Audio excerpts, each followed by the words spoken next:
Going.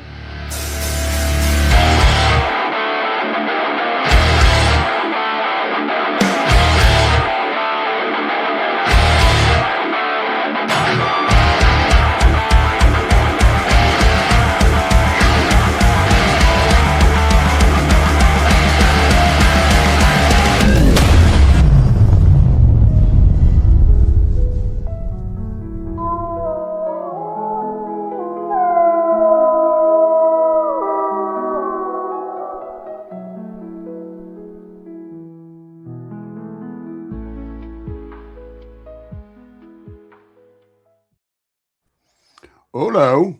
Hello. What's going on? It's my It's just us today. gecko. What do you got there?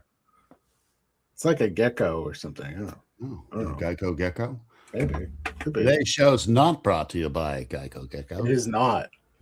Most certainly not. Actually, we don't have Geico in New Hampshire. I don't think they can do it. We anymore. do. No, we Do we? actually do. I think Oh, okay. that's Awesome. a development, a new development. Excellent.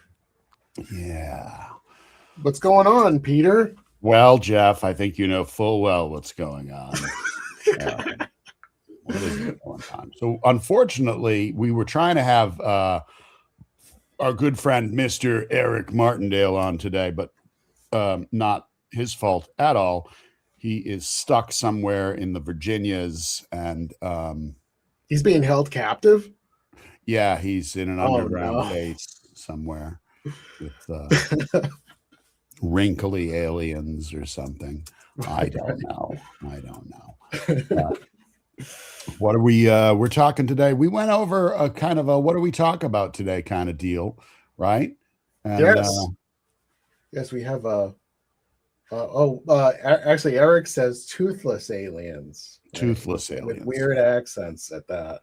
Well, yeah, because they don't with weird accents, so he understands them. Yeah. Sweet McGeet. I'm testing my my comments here because it doesn't seem to be coming over. Yeah, it says we're live, but I don't see anything here at all. Boy. So who knows? One of those things again. Yeah, it's weird. It's there, but it doesn't show that anything is actually happening. So we may not be doing the show at all today, my friend. I know. I see that it is actually now caught up and seems to be. I see an introduction. It is showing an introduction. Maybe nobody's here. Maybe nobody's coming. Maybe finally we hit the wall where people were like, enough of these two jamokes. I know that could be. But like we said, this is an open forum today. And we're going to talk about you and I anyways, and anybody that wants to join us. I think we can leave the link in the comment area. Yes. If anyone wants to chime in on these two themes or maybe something else. We're going to be talking about two different things that wreck brand credibility. Part one, we're going to talk about why brands cave on price and why they can't articulate value. Part two, every brand, well, not every brand, but so many brands seem to be coming up with these AI-built websites, which I think can be fabulous, but I don't think some people recognize the difference between slop and actual functional collaborative AI website development. Yeah, that's it. Does the AI amplify the signal or does it erase it? And I think that's what we're going to be talking about. Yeah, absolutely. Like, so, both are problems, similar problems, right? But it's all about like when your brand isn't clear, you have to compensate. That's right. And then discounts are compensation, and AI is like, well, it's another one. It's a first impression problem. Right. So let's talk about that for a minute, because I know, and then this is not a definitive black or white, idea about discounting. Bundling, I don't think is discounting. Would you agree? Bundling, no, doesn't really strike me as discounting. It's like making a deal, right? Right. And I also, and we've talked about this and why it's not a blanket. I don't think you should confuse like a targeted tactic as part of your strategy with discounting, right? So discounting is like, oh, nobody's buying anything, I'm going to discount everything. But things like, like your first order, 10% off coupon or whatever, it's to get your foot in the door. It's a strategy tactic, right? Mhm. It's not about like just reducing the price of your product all the time so that you can make more sales.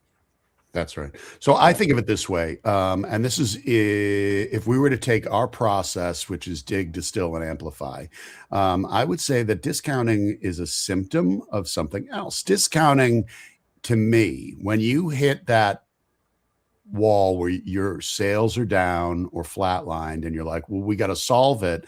Let's just throw a discount out there and see if we can get sales back up."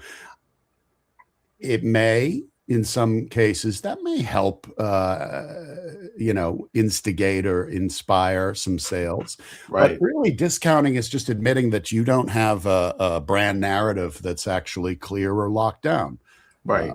Yeah, I mean, the math. If you're competing for price, you've already, the minute you discount, you lose. You lost your positioning right out of the gate before you even left.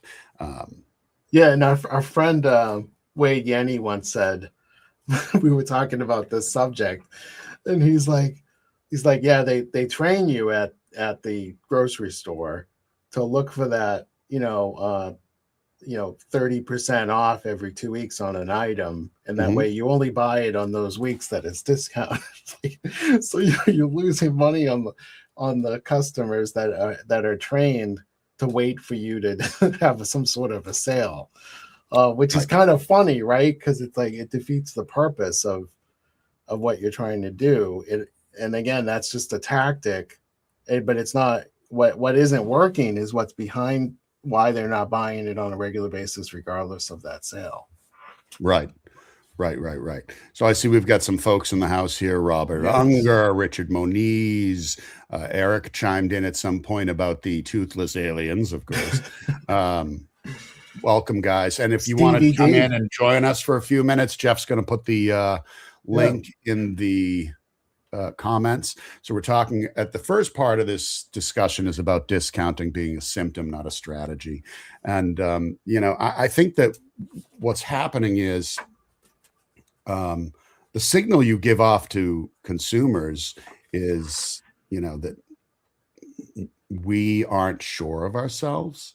We're not clear on what our value is, so we're going to discount it. So hopefully that will get your attention. So basically what you're doing, I think, is admitting that you aren't compelling enough or interesting enough to sell yourself at a regular price or even a premium price for that matter. And you are immediately setting the stage for haggling. And people will, I think, in my opinion, that once you start that process, it's hard to get out of it. Yes. Yes, absolutely. And it looks like our good pal Bobby Buckets is coming in. And I see Dr. Marlene Greenleaf. Love it.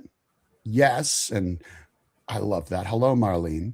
And bring Mr. Buckets in. Let's see what he thinks about discounts. I mean, I love a good discount. Don't get me wrong. But like, if that's your sales strategy, you're screwed. I think once you've got it down, once you have it down, then you look at like, all right, so how can I run some promotions? But that isn't your strategy for selling your brand. That's right. So hey, look, Steve Duntingy is in the house. I'm bringing him in. What's up, Steve? Hey, Steve. I didn't even warn you. Did I? I didn't even warn you. I'm sorry. No, that's fine. It's a pleasure to be here. I didn't buy you a drink. I didn't pay for an appetizer. I just went straight at it. There it is. Water, my friend. There it is. How you doing, buddy?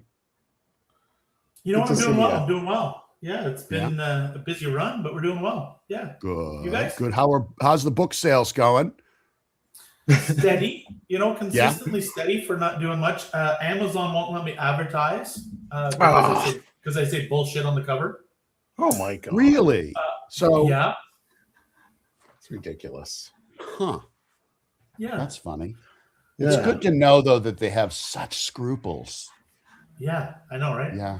Such So scruples. I've got a new one coming out. Hopefully in September. And there will be no swearing on the cover. Are you sure? I was going to say, is the title "Fuck One"?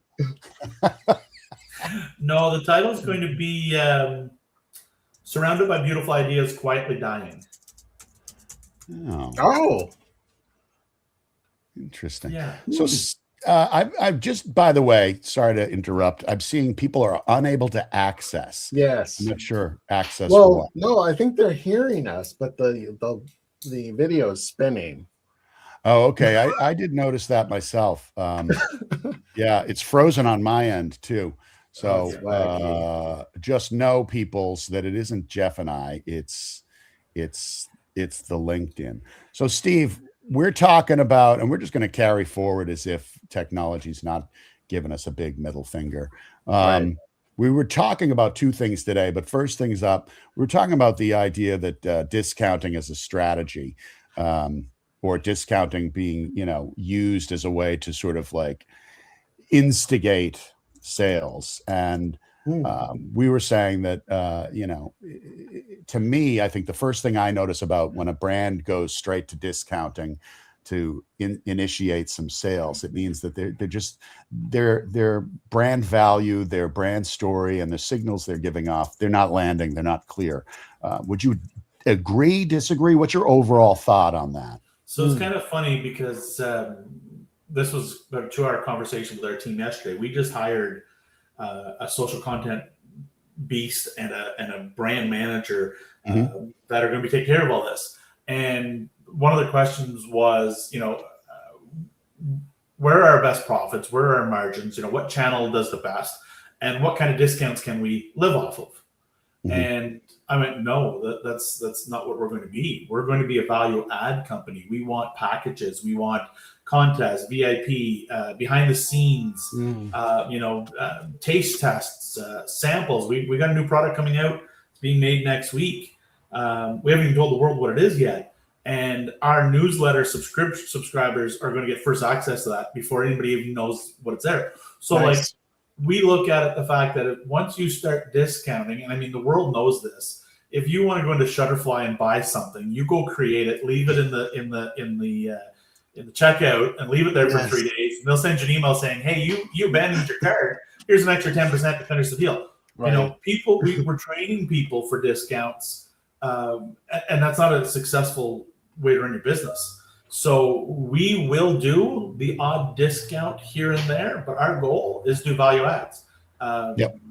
Build a community that wants to be part of our business. There's already too many people taking discounts. You got affiliate fees and platform fees, and you look at UNFI and you look at Amazon, and they're guaranteed their margins. So anytime you're doing discount, it's coming out of your pocket. So the more that you could stay away from becoming that discount brand, the more successful you're going to be in a shorter timeline. I think you kind of said it really succinctly there, in the sense of like when you go, hey, we're going to offer a discount on this. It's not because like we're not getting any attention. It's just another way of engaging, but it's not for all time. It's not every time, and it's just in specific places and specific platforms. Perhaps I think that's most important to clarify. And there's ways to do a discount. Like if we had product that was getting a little closer to expiry date, you see at the grocery store all the time. Right. Sometimes you got to move product because, you look at Unify, they want, 89% of the expiry still in the product when it goes to the shelf. So once you get past that point, then you're looking at, your B2B businesses that you're dealing with, or you're looking at DDC. You get something that's getting a little old in the tooth, you want to move that, then you can lower the discount. Yeah, but I see it a lot in. I mean, I guess we see it mostly in CPG, obviously, but I think in e-commerce, SaaS trials, that discounts aren't like a thing; they become a feature, and that's where you're screwed. I mean, honestly, it's the root cause to me of looking at a sales problem, trying to discount your price. it's adrift. I mean, you've got mixed messages across the path. We're a premium product. This is the best product of its kind, and now you can have it for 10% off. Like that, to me, those two things don't add up. If you're truly a premium product, Right. like, you know, if I want to buy whatever coffee and it's expensive, that's the coffee I want. I don't care what the fuck the price is. I want that coffee for a variety of reasons. That's my jam. I don't care what it costs. I'm buying it. I will save money in other areas, right? Yeah. But you So- know, it's funny. I just got an email from the site that I had visited. You know, it was all, you know, retargeting or whatever, but it was a 50% off. It's a caviar company. 50% off. Yeah, that just Like, come on. screams. Like, that is not what a brand should be doing at that Jeff, make level. note of that brand. Let's give them a call. All right. Hey, Steve, we love having you in here. You going to stick around for a little bit? Yeah, I'll be around in the background. All right, Absolutely. man. We're going to bring in a couple more folks and give them some time. I appreciate you, brother. Yes. Good to thank see you your so face, much. man. All right, I'll talk to you in a bit. Cheers. Good luck and keep us informed on that new book. Yes. You'll be All right, the brother. Whoop! Oh, he just What'd you say? I accidentally removed you. you'll be the first to get a copy. How's I that? love Oh, it. awesome. Thank you. Thank You you. know I'm a voracious reader. Voracious. I'm a literacy slut. Grab that. Grab that headline. Yes. You got one of those words right. Later, brother. You won't be able to get that on Amazon. Cheers, if you boys. put that. That's right. All right, Bobby Buckets and Brenda Steele are in the house. Let's bring in Yes. Bobby and Brenda. Yes. Dual Tag thing team. here. Hi. Hi. How are Hey, you?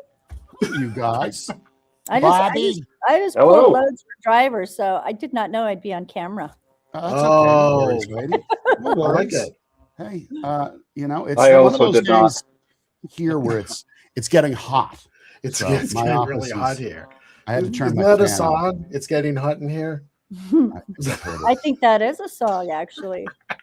It's like Yeah, I don't grew know up with what's it. going on with the LinkedIn feed, but it really isn't playing. No, I'm kind of, you know, I was feeling bad for Eric, and now I'm like, Eric probably, you know, missed He dodged a bullet. notch. You know, Yeah, dodged yeah. a bullet. Yes. So we're talking at the moment about discounting products, what the root issue is, and why some people seem to think that is a solve. And again, I think we all agree that there's a time and place where a discount can be appropriate. But if that's the strategy for sales, I think you're screwed. Right. Brenda and Bobby Buckets, do you guys have an opinion on brands discounting as strategy or not? What are your If I thoughts? see something on sale a lot, I won't buy it at full price. I'll just wait for it to go on sale Right. again. They trained Yeah, because they opened the haggle door. Yeah. And for me, when I was a broker, you know, Unify and Kahi want you to do 4 promos. I guess one of them is asking for 6 promos now a year. I mean, come on. And so I'd always tell my brands to do 3. Yeah. Does a promo, in a sense, have to be though a discount, or could it be something else? Well, Is it so synonymous? now that I'm in distribution, I have 2 brands that are mid-size, larger brands that sell well, and we do special deals for the independents. Like if you want to bring in a case stack, I'll give you, you know, you bring in 6 cases, I'll give you a couple for free. I see. And then they can put it on promo themselves or Mhm. just, you know, make extra margin for buying in on a product that sells well for them. So, Mm. you know, I like those kind of deals because to me, you're rewarding that retailer for, you know, buying more and pushing that product themselves. But, you know, it's a different game now than what I did for a long time. Yeah, Really and I think bigger, actually just you know, just to retail. comment on that, I like that approach because you're not as a brand discounting, it's the retailer that's making the decision. Yeah. And so that's, to me, that's a good angle in terms of let's say they charge regular price, you know, that never gets public.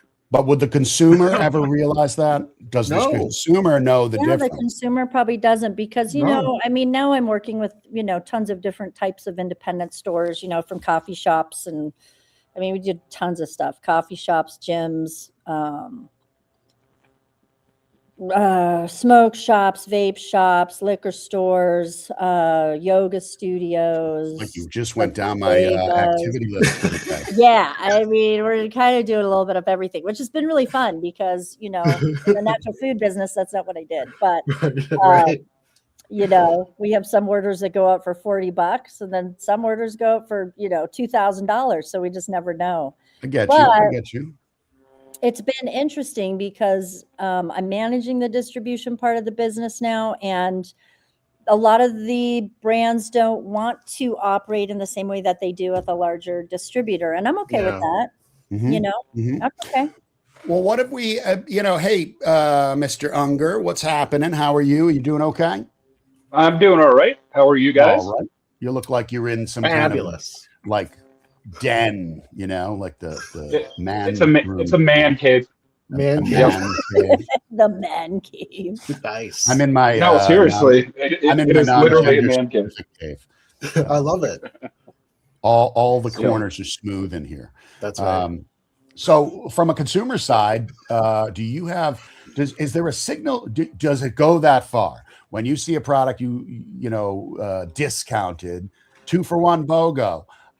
Obviously, we all kind of go, "Ooh, free stuff," but like, what's is there a signal for you when you go, "Okay, cool"? Does it ruin anything for you mentally as far as a brand that you might love that starts discounting heavily? Is it a signal of like something's wrong? If it's a brand I love, it great, right? Yeah. If it's something I've had before and I can get for cheaper, Mhm. awesome. Like that's great. If it's a brand I don't know and I see them at half off, I assume that it's probably not that good of a product. Yeah. Mm-hmm. As far as like discounting goes, like I'm not in CPG. I ghost write, so it's like a service essentially. Mhm. The only people I give discounts to are people that have paid me several times before. Okay. Yeah. So Okay. like customers that keep coming back, right? Like I'll give them a spiff of some sort, right? Right. Yeah, that's kind of that makes sense. It's a that reward long-term system. Yeah. loyalty. Yeah. Right. Essentially, yeah. Yeah. But I think in general, discounting your stuff is, kind of like you guys said, a slippery slope. Whether that's CPG or your services, your product or whatever, Yeah. you gotta be careful with it. Yeah. And We- not to be confused, especially on the like even SaaS or whatever. There's a freemium model that is very effective in that regard, but that's not really a discount. You're getting basically a crippled version of what it is that you could get, just as a trial period, because again, you're not like tasting it, you're using it, and if you like it, you pay the pro version, and that works. But yeah, I do see what you're saying, like right out of the gate, like you're already discounting, and you're like, I don't even know this product, and it doesn't land well. You're like, maybe they made too many of them, maybe the store ordered too many of them. I don't know.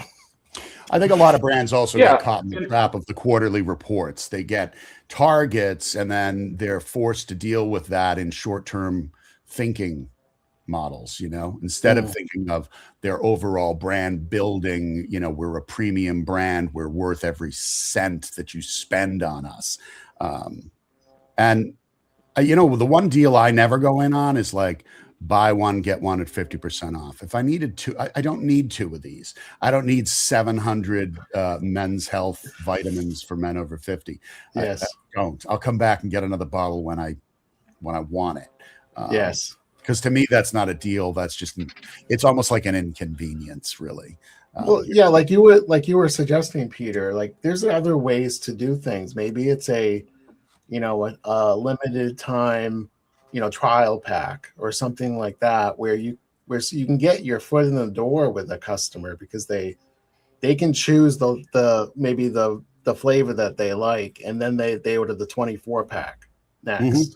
Have you ever, Brendo, seen like a discount spiral in your world where a brand just couldn't started it and couldn't get out of it anymore? Where they were just stuck like doing that. Now they've set the expectation that this is the price, and now people don't want to buy it at full price. Only in that case where, the distributor was asking for tons of promos. And when I would have a brand sort of push back and be like, oh no, we have to give them this. And they wouldn't really just follow my advice. Well, the next thing you know, they're selling tons of cases when they're on OI and nothing. And I mean, nothing when they're not on OI. Yeah. And then, kind of coming back to me and complaining. And I'm just sort of like, yeah. Like Yeah. I told you. So yeah, I have seen that. There's just a huge differential between, making the right offer to the right buyer at the right time and not like merely panic pricing, right? Yeah.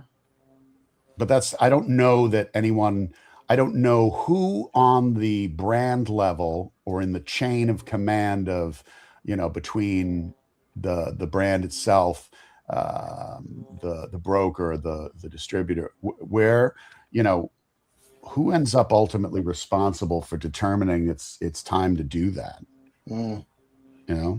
I don't know who ends up with that like determination that we should be discounting this right now. I think that so I've seen it two ways. I've seen a really good product that is moving well, they'll discount to move even more. But then I've also seen like a dog product where they're just sort of trying to dump it, get discounted more. We have a product right now in our warehouse that the brand has discontinued, but we're sitting on like 25 cases. So we haven't put it on sale. What we have done is said, oh, they're discoing these items. We haven't yet announced that they're discoing this item, but we're getting to that point now where I think when they told us they were discoing it, we still had like 45 cases or something. And so we decided, you know what, we're not going to tell stores we're discoing it. We're going to continue to sell it in. But once I get down to like around 10 cases, then I'll start putting on their order sheets, this SKU is also being discoed, just so they know. But because then the other thing you also have an opportunity to do then is people will be like, well, I'll take the rest of it. That just happened with another brand that just wasn't moving very quickly. So, we got down towards the end and I was like, I don't want to reorder this brand. The sales arm agreed. So when I went back to retailers and said, we really are running low on this. We're putting it on a discount to get it out of here. We won't be reordering it. I did have a couple stores say we want, the rest or several cases of it. So, that to me is when it works, is when you actually, so that nobody loses. The brand doesn't lose because they've gotten rid of their inventory. The distributor doesn't lose because they've gotten rid of their inventory. And you already have a margin on it. So if you're discounting it, the retailer has like sort of an exclusive promo. Yeah. And so it doesn't hurt anything because online it's still the same price. It's just that one store, let's say, or a couple of stores have a special deal. Yeah. And then they can choose to put it on sale or not. Again, it's sort of what I started. Part of why I was ready to sell the brokerage was because it all started being so cookie cutter, and I would ask if a brand agreed with me and followed what I was thinking would work for them. And we had OIs in place so that, but when you have an OI in place at the distributor, then everybody's going to do that promo, right? So now, even though Sprouts has it on sale and Vitamin Cottage has it on sale and Whole Foods has it on sale, you're still kind of in that same, you're not grabbing anybody new, right? Right. So to me, what made more sense is to have at least one quarter where we could sort of have an open MCB, which would be the chargeback at the end of the promotion. Because then you could say to Lazy Acres, hey, we could do you in October. Bristol will do you in, and these are, SoCal retailers, will do you in November, et cetera, right? So that you mix it up and so that everybody actually gets a good promotion. And that really started you really couldn't do that anymore. And because they all demanded it. Yeah. So it's been really fun to just work with a lot of independents and small things because it's really open. Well, it's that whole, again, like they train you, right? And then and that's why you go to the auto dealers in October to buy a car for the next model year, right? Yeah. I mean, everyone is trained with the timing of when to buy things that they need and want. Yeah. Mm. And that's a I- problem. Yeah. Yeah. So I'm getting word here from the team on the street. That the issue looks like it's on LinkedIn's end. They're having some kind of midday funk over there. They said that they're putting their crack development team on this just because of our Now, I think our that show here. I think you read that wrong. I think the development team is on crack, and everyone's confused. Well, I just followed your little, I just followed your the guy in charge of LinkedIn's tech department took some DMT, and he's going to be checked out. He's been replaced by AI, Peter. Yeah, maybe that's it. That's Well, right. I want to thank you both, Yes, thank you. Mr. Unger and Brenda Steele, for coming on in and join us on this part. Yes. To let you both out, and if you're hanging around, we're going to talk in a few minutes more about some AI slop, AI website stuff. Yes. And Jeff, do you have something to segue us out? We'll see you guys later, okay? Sounds good. I'll see you guys. Thank you for coming. Appreciate you both. Thank you. And I know, what's his name? Mr. Richard was trying to get in. He was trying to get in. Couldn't find the All door. right. What do you got in front of me here, Jeff? Well, all right. Maybe I should preface the preface for us, please. All right. So here's where we're at, people. So AI, obviously.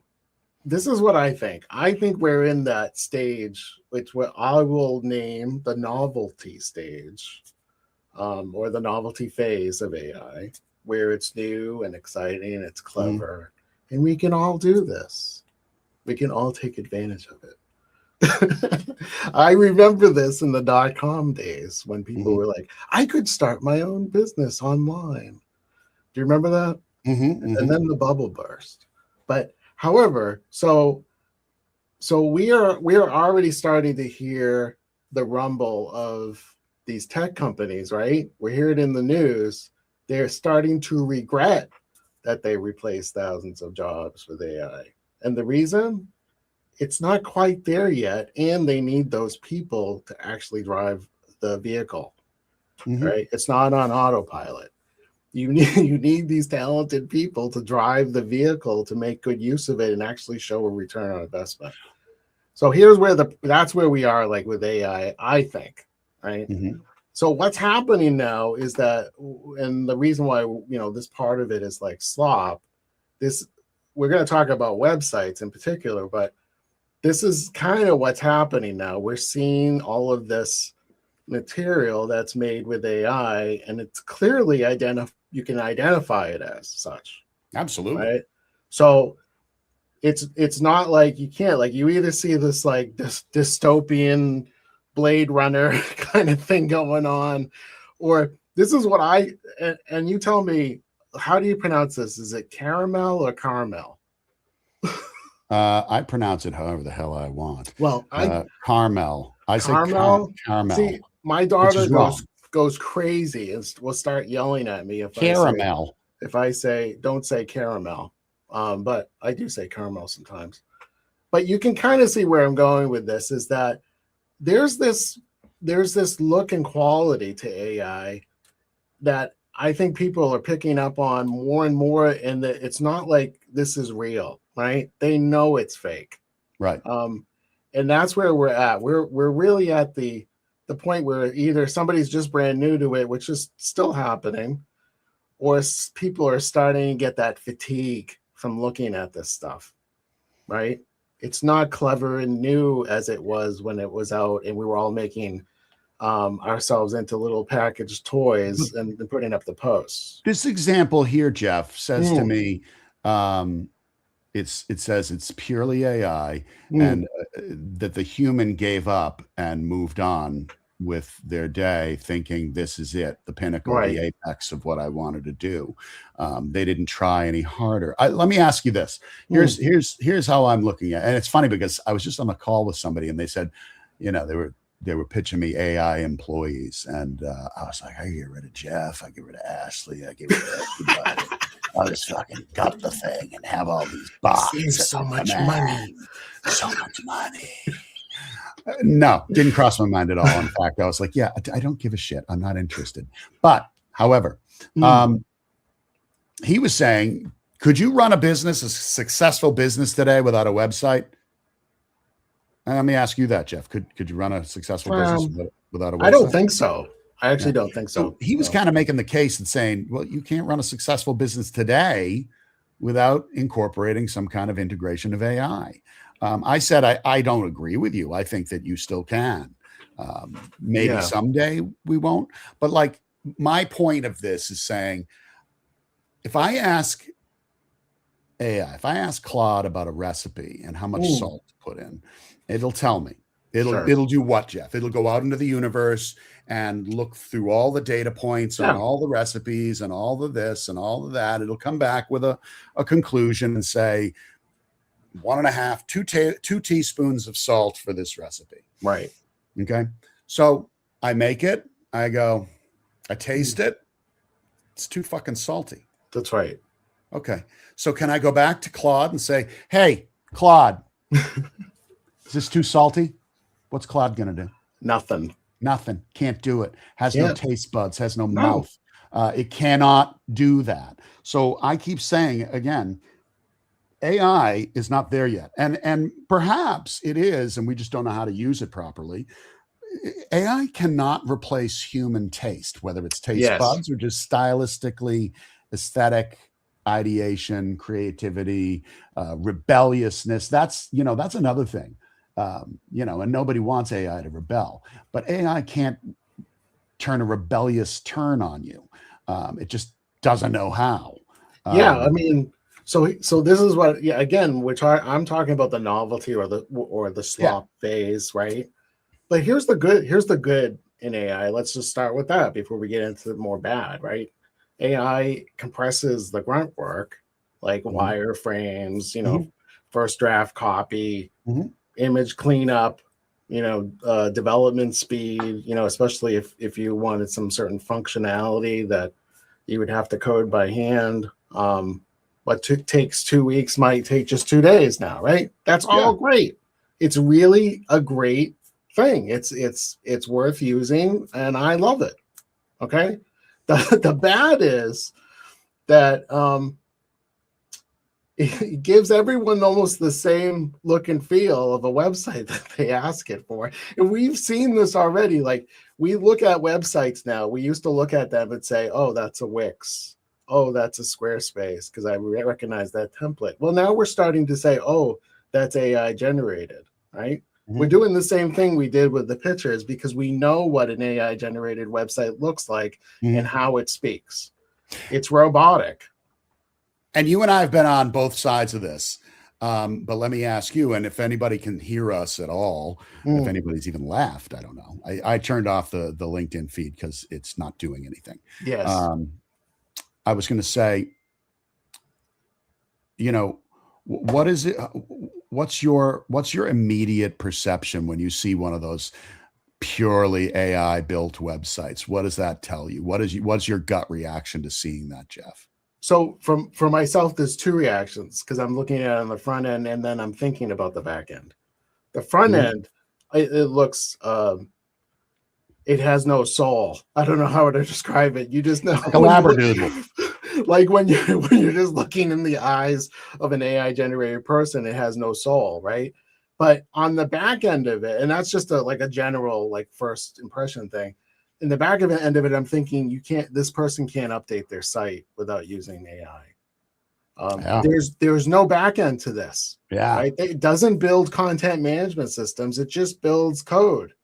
And there's no way to make an update or add something to it without its help. Yeah. So for me, it's like anything else that's custom. It's dead end.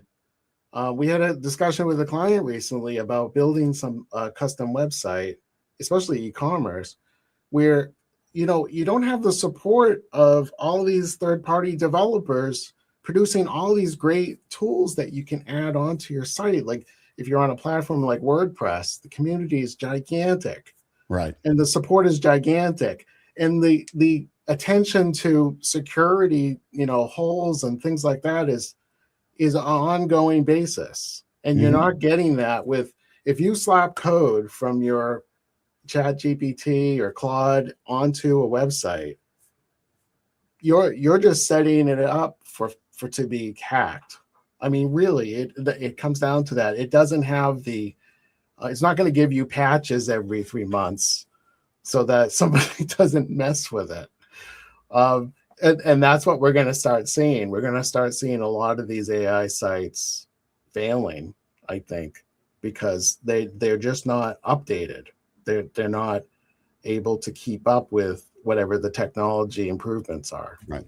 I think again, if you're looking at it as a collaborative partnership, AI can do so many things to help you along the way. Oh, sure. Especially things that aren't things that you have an interest in, or maybe aren't knowledgeable enough about, or that they're just, they're the idea behind the task is quantity, not quality. Yeah. But I think that, yeah, like I said, you cannot ask Claude, is this too salty? It cannot do it. It can't answer No. you. It does not have the ability to do that. And you're hitting on something too, is the person who's using, let's say, AI to build a website doesn't necessarily have all the pieces that in the question or the prompt to make things happen, that maybe like things that they didn't think about. Like, and I see this too. The desktop version looks beautiful, right? In some eyes, whatever. Mhm. It looks great. And then you look at it on mobile and you're like, oh, they didn't prompt it for a mobile version, so it didn't really make it well. Mhm. And so you're for a web developer using AI, it's great. Like, it's a great tool. For using it so that you can skip a step, save money, and look for a shortcut or whatever is not a good approach. It's not a good approach for anything in business, really. Yeah, no, I agree 100%. I think that's those kind of things. For me, the signal I get is like, either someone's so unself-aware that they thought this was acceptable. Right. It's like those, and again, I'm not no one in particular. It's just, those cartoon strip posts that were all the rage for a little while. Yeah. I was like, dude, this just screams you don't care. You don't have any ideas, and you're just following the rest of the pack. You're in amongst the lemmings headed to the end of the cliff, and you're okay with it. Yeah. And you know what? Go for it. But I look at that and I go, yeah, it's capable. It can do that. Maybe the first time someone did that, it was cool. But then once you got 1 million plus people who are all posting the same shit, isn't that sort of the part where you're supposed to pick up that message or that signal and go, oh, this is not how I differentiate. Yes. So here's the thing, and I see this too, and people actually complain about this a lot, like this whole meme thing, right? So it's just entertainment, people. Like, memes are entertainment. It's not your brand. That's not what your brand is about. It's like the memes and the trends when people are, let's say, using AI, and there's a trend to make, these characters of yourself and stuff like that. It's all fun. Like it take you for what it's worth. It's fun. But it's not like how you're going to build your personal brand or your product brand or service brand. 100%. That's not what it's for. It's for entertainment. That's all it's for, that stuff. And when people start thinking that they can do that for their brand, is where it becomes slop. That to me, the other stuff is really entertainment value, and it's fun. Well, it's like the precursor to all of this, Jeff, was the apps that take any picture of your brand package and we'll turn it into this high gloss, very colorful, popular sugar-coated candy little, video. And then every single brand on the planet did it. And I still see people doing it. And I go, I have no interest in you. I don't have any interest in the product because you didn't even try. That is the signal I get. You weren't willing to try. So if you're not willing to try, ready, we'll put this on a bumper sticker.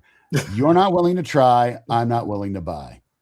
End of story. It's true. If you It's won't true. make the flipping effort to win my Yes. business, and you think that I'm such a so gullible, or you think you're pulling one over, or you just don't even get it, you're not getting my business, man. This is the way it lands for me now when I see that stuff. Is like when I'm in my car and I see a billboard for an auto dealer, and he's sitting there with his dog, as though because he's a pet owner, I'm gonna buy his product. It's like that I don't get it. Like it's corny at that point to me. Like when I see that, and Look, I'm a real human. Yes, like I actually, this is our dog. Beep, Like bop, that, bloop. he lives at the dealership, I guess. But Oh God. but it's Yeah. just for me, it's a turnoff because it's not because I hate dogs. That's ridiculous. But what the point is that it's corny to me. And I'm like, just turns me off. I look at it and say, what? No. I don't like But in that case, it might turn some people on. Well, not on, but Yes, I know. Hopefully not. But I look at it and I go, again, if I were to switch hats and say as a venture capitalist or an angel investor, and how all these brands that are like, look at our packaging and our this and our that, it looks slick.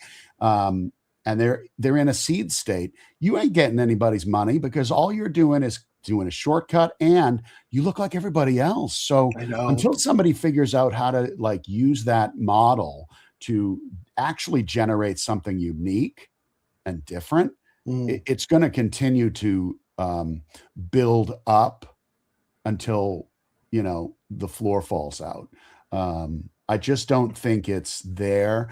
Again, I'm not saying it's all bad, but I read somebody's post where the guy was like, oh, I did all these packages, 10,000 packages, and now I put them on the shelf in the store, and the store, the shelf is short, so you can't see the 20% protein tag that I put on it, and now it's all for naught. And, the question was like, well, who did you design it yourself? Yeah, I did it with AI. So neither you, as the founder of this protein product, or AI had any intuition or any experience or any knowledgeability about, shelf specs, and then likely nothing about bleed lines or anything like die cut, blah, blah, blah.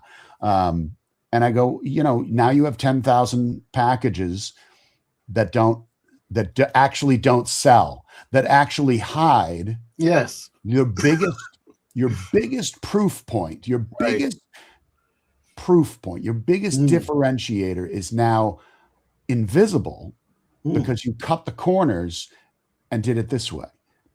I wish you had hired a professional package design person to help you do it. And even at that, it doesn't mean that the design person is a brand expert. It does take a village in a lot of cases.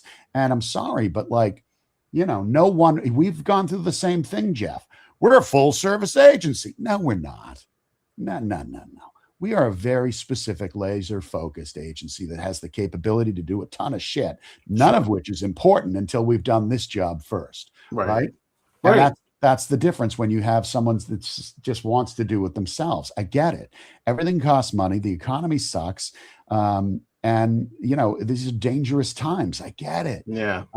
But I think if you're upfront with people and you're honest, I look at this, Jeff, I go, if you have an incredible product and you've got a story that resonates, at least for me personally, I'm willing to help you out and meet you halfway if I can. Doesn't mean I'm going to, spend $8,000 on someone to do this, and then you're paying me $3,000 and I lose $5,000 on the deal. Like that's not helping anybody. That's bad math. That's like mugging yourself in a dark alley. It's no good. But yeah, I think if people were more upfront and honest about what they know and don't know, and not reliant on AI to do it all for them. Well, they're missing this is what I mean. They're missing the point. Is like, let's say if you have an accountant and this is like this is before Excel came out, Microsoft Excel came out, and then you have Excel, and they're like using Excel. They're still an accountant that's Mhm. driving the Excel. Like they use Excel better than I would ever use Excel, because they know what they're doing. That's what they're trained for. It's the same with AI. So AI, that person should be equipped with AI tools that will help him or her do their job, right? A web developer should know AI so they can help them do their job better and quicker. But they have to be the ones at the wheel, and Yep. and that's what the piece, because they make it so easy for people to produce things. The piece that's missing is that it's the person who's behind the prompt is the most important person on your team. Right. Yeah, no, that makes sense. It's funny you said Excel, and it made me think of something I saw this morning, and now I can't find it. Maybe somebody can find It was it. a spreadsheet. It was a meme of Axl Rose and his headband and his jacket and his wristbands were all Excel documents, Yes. spreadsheet things, and it said Excel Rose, and I was like, "That's great, thank you." Now there's a piece of AI in functional. It's fun. It's fun, Right. but yeah. So, Jeff, did we have anything else we wanted to share today on screen? I don't think so. No, I think do we I know who showed, our guest I showed next the week slop. is? Well, we're gunning for Eric, but we don't have it filled yet. It all depends on whether or not he's able to. And it all depends too if we can actually get this thing working again. Yeah. Which is wacky. Yeah. But it's happened. It's happened once before, the similar thing. So you can't discount it. But it's according to StreamYard, which is the platform that we use, it's something on the LinkedIn end. But it could be just finger pointing at this stage. Who knows? Okay. Yeah. Well, if we can't get Eric, I say we get together on our next morning meeting and do a seance, and we see if we can reach out to Marjorie Cameron. Oh, see if we can who's bring that? Marjorie Cameron. She passed over in 1960 or Interesting. 1952 maybe or so. I don't know. But should we use like a Ouija board, or you got some other? I'm not touching that damn thing. Oh, I'm not touching that damn those things scare me. Yeah, Marjorie Cameron's an interesting character. Anyways, you can do your own homework with that, my friends. All right. Well, I think, Jeff, we should probably give today's show a wrap since everything in the world seems to be against us. But that's okay. It's the roller coaster ride that keeps on going through rolling. It keeps going. It never stops to let you off. Yeah. It just keeps going. Oy, oy, oy. Well, I am. It's sweaty. I'm going to open a few windows and doors. That's a good idea. Maybe even go for a quick dip. Looks like the weather's getting weird. I don't know, just cloud passing over or something like that. Anyway, we had Bobby Buckets in the studio with us today, and of course Brenda Steele. I believe a few other people tried to get in, but LinkedIn wasn't playing ball. I still have this big red thing here that says we're having trouble, blah, blah, blah. So we'll leave it at that. And Jeff, for today's show, why don't we vogue our way out? Okay. Hold on. It's still going. I'm trying to find the button. Are you voguing? You're voguing? I can only vogue with one hand. I think I started doing safety dance.